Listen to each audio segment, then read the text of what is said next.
My dearest friend, Lizzie Blake, was brutally violated and ultimately took her own life. Yet I made the fateful decision to safeguard the identity of the rapist. Her mother once fell to her knees before me, pleading for the truth, but I callously shut the door in her face. Even when the villagers came to my home in a fury, I unhesitatingly set my dog on them to drive them away. A decade later, as I lay on my deathbed, my other closest friend, Ivana Sinclair, returned to the village. She had become the wealthiest woman in the nation, and she was back seeking vengeance. The moment she arrived, she forced me onto a public memory trial stage similar to those used for criminals awaiting execution. Selena, you heartless wretch who covered up a crime. Lizzie and I were fools to ever consider you a friend. Lizzie has been gone for 10 years, and you've let her attacker go scot-free all this time. Today, I'll use the memory extractor I invented to reveal to everyone exactly who you were protecting. But when the face of the real rapist emerged on the large screen, her complexion turned deathly pale. The stage Ivana had arranged for me was vast. The entire village filled the town square to the brim, with not an inch of space left to stand. Reporters readied their cameras, and the live stream was broadcast across every major platform. I was already on my deathbed. My organs were failing, and only medicine and nutrient fluids were keeping me alive.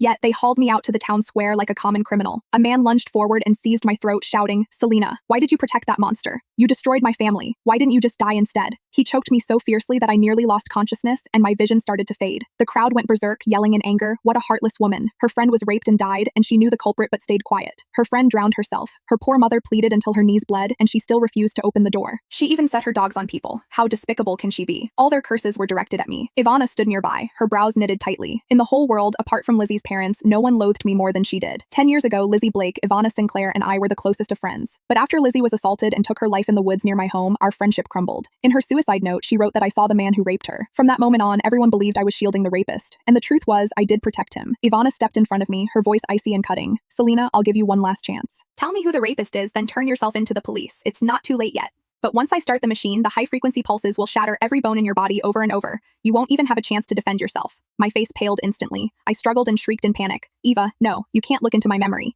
She grabbed my wrist tightly, her teeth gritted. "Scared now? It's too late for that. I'm getting justice for Lizzie." Tears streamed down my face as I pleaded, "Eva, please, don't do this. If you expose my memories, you'll regret everything." She let out a bitter laugh, her eyes ablaze with fury. "Regret? The only thing I regret is ever calling you my best friend." Two guards forced me into a metal chair. Cold handcuffs secured my hands and feet. I thrashed about, but they clamped a heavy helmet over my head. 1,000 tiny needles pierced my scalp, burrowing deep into my mind. I let out a scream as my body convulsed violently. In that moment, it felt as if my soul was being ripped asunder. Even so, the crowd below the platform remained enraged. Rotten vegetables and spoiled eggs flew through the air, hitting the stage as they hurled insults at me. "Fake friend. Rapist's protector. Go to hell, you witch." On the big screen, my memories began to play in reverse. The first one came into view for all to see. It was 3 days after Lizzie's death. They had dragged me to her wake. Everyone demanded that I tell them who the rapist was. Some spat at me, others threw stones. One person wrenched my arm so hard, and another yanked my hair until it was a